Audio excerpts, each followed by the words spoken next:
आज मैं एक ऐसी मूवी की कहानी सुनाने जा रहा हूं जिसमें एक महिला की बच्ची का किडनैप उड़ते हुए प्लेन में होता है। जिस मूवी का नाम है फ्लाइट प्लेन। मूवी को शुरुआत करते हैं काइल प्रैट के लिए। ये एक कठिन रात है। काइल एक अमेरिकी प्लेन इंजीनियर है जो हाल ही में बर्लिन में अपने पति की मृत्यु के कारण विधवा हो गई।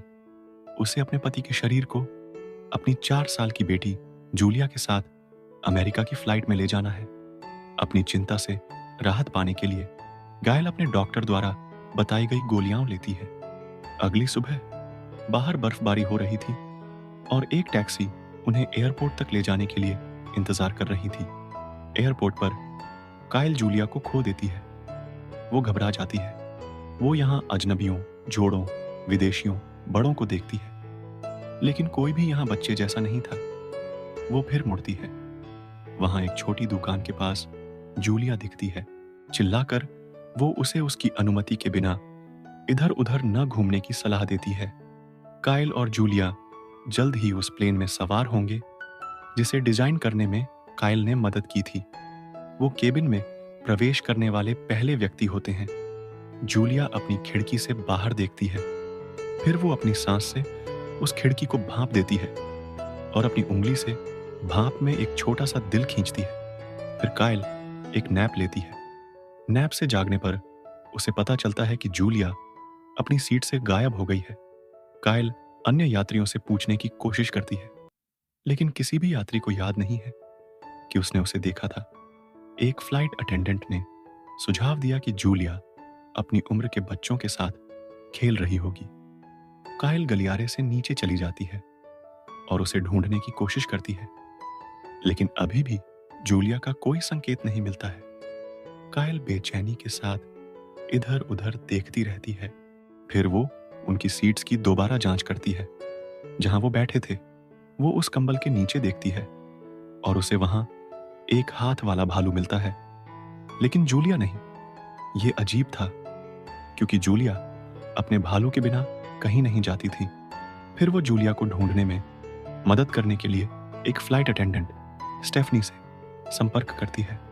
स्टेफनी उसकी मदद करने के लिए तैयार हो जाती है और एक लापता बच्चे की अनाउंसमेंट करती है, लेकिन 1 मिनट बाद वो चौंक जाती है जब स्टेफनी उसे बताती है कि उसकी बेटी के प्लेन में चढ़ने का कोई रिकॉर्ड नहीं है। उसे पूरा यकीन है कि उसकी बेटी उसके साथ प्लेन में ही थी, इसलिए वो अपना बोर्डिंग पास दिखाकर इसे साबित करने की कोशिश करती है, लेकिन काइल जूलिया का बोर्डिंग पास ढूंढने में नाकाम हो जाती है और उसे यह भी पता चलता है कि उसकी बेटी का बैकपैक ऊपर से गायब है, जो नामुमकिन है क्योंकि जूलिया का हाथ यहां तक नहीं पहुंच सकता था। वो इतनी लंबी नहीं है। इस बात को सुनकर एक स्काई मार्शल कार्सन उसकी निगरानी करना शुरू कर देता है। जब वो अपनी बेटी की खोज कर रही होती है, काइल कैप्टन मार्कस रिच से मिलने की मांग करती है ताकि वो उसे अपनी बेटी की खोज में शामिल कर सके, लेकिन यह सुनकर कि उसके बेटी का कोई रिकॉर्ड नहीं है, कैप्टन पूछता है कि क्या काइल अभी कोई दवा लेती है। काइल कहती है कि वो पति की मृत्यु के कारण चिंता से राहत पाने के लिए नींद की गोलियां ले रही थी। फिर आगे पता चलता है कि 6 दिन पहले उनके पति की छत से गिरकर मृत्यु हो गई थी, जिसे काइल ने आत्महत्या मानने से इनकार किया है।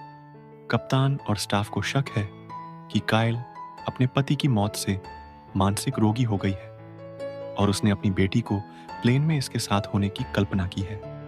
काइल ने स्टाफ से जूलिया को प्लेन के शुरुआत से लास्ट के कमरे तक खोजने के लिए जोर देकर कहती है। कैप्टन रिच अनिच्छा से सहमत होता है और क्रू मेंबर्स को पूरी प्लेन में खोज करने का आदेश देते हैं। केबिन की लाइट ऑन की जाती है और सभी पैसेंजर्स को अपनी सीट न छोड़ने की अनाउंसमेंट की जाती है। स्टेफनी नीचे के सेक्शन में जाती है, चारों ओर देखती है, लेकिन फिर भी 6 साल की कोई लड़की नहीं दिखती। यहाँ काइल एक इजिप्शियन को देखती है। वो उसे कैसे तो पहचानती है क्योंकि उसने उसे कहीं तो देखा सा लगता है। उसे याद करने की कोशिश करती है, लेकिन अभी उसका दिमाग बहुत कंफ्यूज हो रहा है। काइल फिर कप्तान से जूलिया को कार्गो होल्ड में देखने के लिए कहती है। कैप्टन रिच इसकी अनुमति नहीं देता है और गुस्से में कहता है कि इस प्लेन में सैकड़ों पैसेंजर्स हैं जिन पर इस समय कोई ध्यान नहीं जा रहा है, क्योंकि सभी फ्लाइट अटेंडेंट एक बच्ची की तलाश में व्यस्त हैं, जिसमें से कोई भी विश्वास नहीं करता है कि 6 साल की बच्ची भी कभी प्लेन में थी। काइल इसे सच नहीं मानती। फिर वो इजिप्शियन की ओर दौड़ती है। वो उस आदमी पर अपनी बेटी को किडनैप करने का आरोप लगाती है, क्योंकि उसे अब याद आता है कि उसने उसे कल रात अपनी बेटी के बेडरूम में घूरते हुए देखा था। इसे आरोपी ठहराने से आदमी नाराज होता है। फिर वो उस होटल की रिसिप्ट का प्रूफ दिखाता है जहां वो रहता था। वो उसके अपार्टमेंट के आसपास कहीं भी नहीं है। फिर लड़ाई शुरू हो जाती है। काइल आदमी को कबूल करने के लिए मजबूर करती है। वो लड़ते हैं। कार्सन, जो इसके बर्ताव से तंग आ चुका है, कहता है कि उसके पति की मृत्यु का सच अब और अधिक समझ में आता है। उसके साथ कुछ घंटे रहे और ये तक भी नीचे कूदने के लिए तैयार है। कुछ ही समय बाद कैप्टन मार्कस को बर्लिन के अस्पताल से एक मैसेज मिलता है जिसमें कहा गया है कि पिता जब नीचे गिरा तब जूलिया भी साथ में ही थी और वो भी छत से गिरकर मर गई। अब क्रू मेंबर्स का मानना है कि वो भ्रम में है। इसको नकारती है। उसे पूरा यकीन है कि जूलिया अभी भी जीवित है और प्लेन में ही है। कार्सन को अब लगता है कि काइल इस तरह की कहानी बनाकर हमारे लिए एक खतरा है, इसलिए वो उसे हथकड़ी लगाता है और उसे अपनी सीट पर रखता है।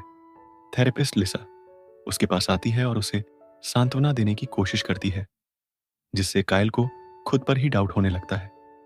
वो अब अपनी बेटी की मौत को एक्सेप्ट करना शुरू कर देती है, लेकिन उसने देखा कि जूलिया ने पहले अपनी सीट के बगल में खिड़की पर खींचा हुआ दिल वैसा ही था।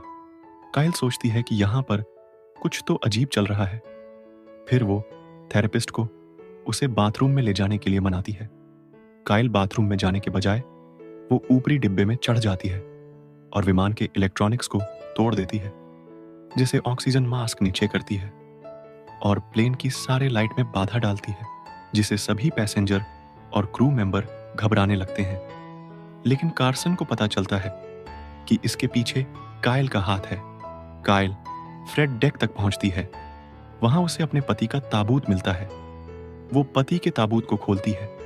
उसे लग रहा है कि जूलिया इसके अंदर है, लेकिन अंदर केवल उसके पति का ही शरीर होता है और कुछ नहीं। कार्सन उसे ढूंढता है और उसे हथकड़ी डालता है और उसको ले जाता है, ये घोषणा करते हुए कि फ्लाइट एक गूजबे एयरपोर्ट पर इमरजेंसी लैंडिंग करने वाली है, जहां उसे हिरासत में ले लिया जाएगा। जैसे ही वो अपनी सीट पर ले जाती है, यात्रियों में से एक की तालियां बजने लगती हैं। तालियां फैलती हैं। सब लोग और इजिप्शियन उसे घूरने लगते हैं। काइल पीछे की रो तक पहुंचती है, जहां वो रुकती है और वहां बैठती है। काइल कार्सन से एक अंतिम दलील देती है कि उसे लैंडिंग पर विमान की खोज करने की अनुमति चाहिए।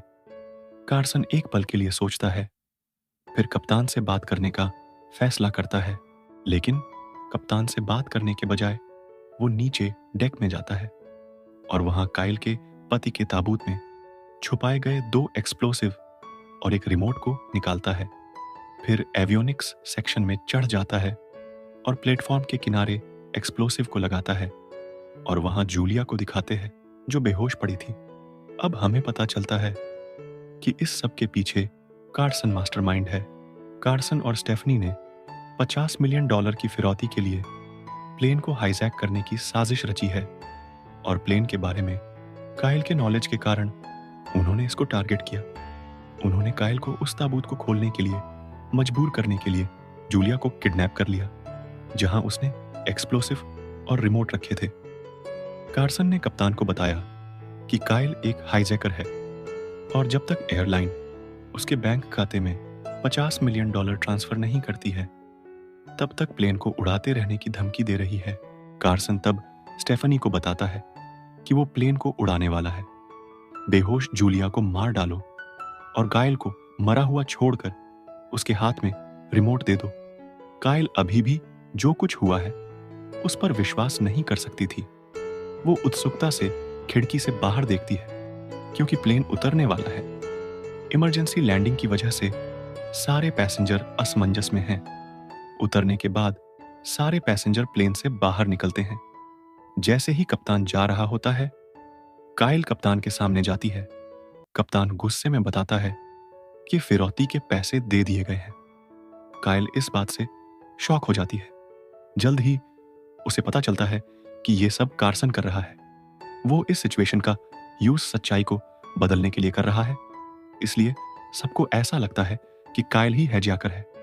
इस सच्चाई को समझते हुए काइल ने हैजयाकर के रोल का फायदा उठाने का फैसला करती है और बाकियों को जाने के लिए और कार्सन को यही रहने के लिए कहती है।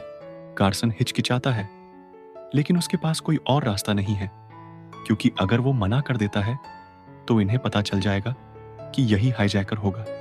जैसे ही प्लेन का दरवाजा बंद होता है, काइल कार्सन को फायर एक्सटिंग्विशन से मारकर बेहोश कर देती है। फिर उसे हथकड़ी लगा देती और रिमोट को जेब से ले लेती है। स्टेफनी छिपकर बाहर आती है। तभी कार्सन होश में आ जाता है और वो काइल पर बंदूक से फायर करता है। तब तक वो खुद को कॉकपिट में बंद कर लेती है। वह प्लेन की अटारी के लिए एक हैच का दरवाजा खोलती है और उसे बेवकूफ बनाने के लिए एक चीज फेंकती है। कार्सन ऊपर की गड़गड़ाहट सुनता है और आवाज की ओर चला जाता है। काइल बाहर निकलती है और स्टेफनी को देखती है। वो उसे घूंसा मारती है। इसे वो घबराती है और तुरंत प्लेन से भाग जाती है। काइल अपनी बेटी की एवियोनिक्स सेक्शन में तलाश जारी रखती है और वहां जूलिया को बेहोश पड़े हुए देखती है। वो तुरंत उसे गले लगाती है और उसे ले जाती है। कार्सन फिर से पीछा करने लगता है और उनका पीछा करते समय हमें पता चलता है कि कार्सन ने ताबूत के अंदर से एक्सप्लोसिव की तस्करी के लिए क्वाइल के पति की हत्या कर दी थी, ये जानते हुए कि क्वाइल के वजह से ये एयरपोर्ट पर स्कैन नहीं किया जाएगा। काइल जूलिया को लेकर तुरंत प्लेन की ऐसी जगह पर छुपती है जहां आग से बचा जा सकता है। रिमोट काइल के हाथ में ही था। कार्सन उस पर गोलियां चलाता है, लेकिन सही समय पर दरवाजा बंद कर देती है। ये दोनों इस कमरे में धमाके से बच सकते थे, इसलिए वो एक्सप्लोसिव को फोड़ देती है। जिस धमाके में कार्सन मारा जाता है, इस धमाके को पैसेंजर और क्रू मेंबर्स बाहर से देख रहे थे। थोड़ी देर बाद धुएं के उस बादल से एक परछाई देखते हैं। तभी इन्हें काइल अपनी बेटी के साथ दिखाई देती है। वो उसे उठाकर ला रही थी। सभी पैसेंजर ये जानकर चौंक जाते हैं कि वो हर समय सच बोल रही थी। अगली सुबह एयरपोर्ट टर्मिनल पर कैप्टन रिच काइल से उस पर शक करने के लिए माफी मांगता है।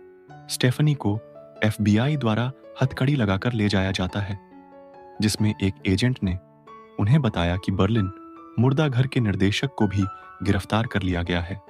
काइल जूलिया को लेकर पैसेंजर की भीड़ में से ले जाती है, जिन्हें अब सच्चाई का पता है। सभी हैरान थे और उस पर विश्वास नहीं किया। इस वजह से कुछ हद तक शर्मिंदा थे। अपनी बेटी को ले जाने के लिए वैन में बिठाने से पहले जूलिया जागती है और नींद से पूछती है, क्या हम अभी तक वहां पर ही हैं? अब ये जाने के लिए तैयार हो जाते हैं। लास्ट सीन में इजिप्ट के पैसेंजर सम्मान और सॉरी के रूप में काइल को बैग उठाने में मदद करते हुए दिखाया जाता है। और यहां फ्लाइट प्लेन मूवी का अंत होता है। इस तरह के और वीडियो के लिए सब्सक्राइब करें और मदद करने के लिए एक लाइक छोड़ दें। Thanks for watching.